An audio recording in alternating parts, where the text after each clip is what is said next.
Saan po nanggagaling yung ilang? Bakit kayo nahihiya? Hindi ko rin po alam, basta nahihiya po. Dahil lang sa thought na may matanda ka na, ganun Hindi po po, ba yun? tsaka parang respect ko rin sa mga anak ko. Dahil may apo na rin po ako. Pero di po ba, pag nagmahal ka, ganun Papakita naman po mo. talaga dapat. Oo. Pinapakita. Opo naman. Totoo naman po yun. Pero kung sakali, baka magbago.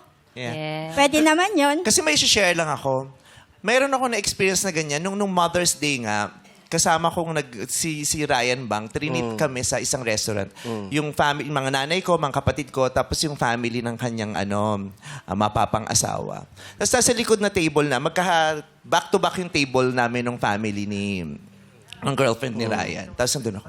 Tapos biglang narinig ko, yung tatay, bago bumati ng Happy Mother's Day dun sa mami ni Paula, para siyang, may speech muna siya. Ang dami niyang sinabing magaganda. Parang biglang may renewal of vows. Yung sabi, parang we've been together for chu-chu-chu-chu-chu. Tapos may mga sinasabi siyang magagandang katangian ng asawa niya. Tapos nagpapasalamat siya sa mga magagandang pinagsamahan nila.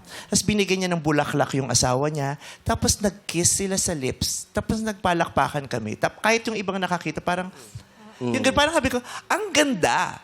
Di ba ang gandang makita, lalo na magandang makita na hindi binabago ng edad o ng panahon ang pag-ibig.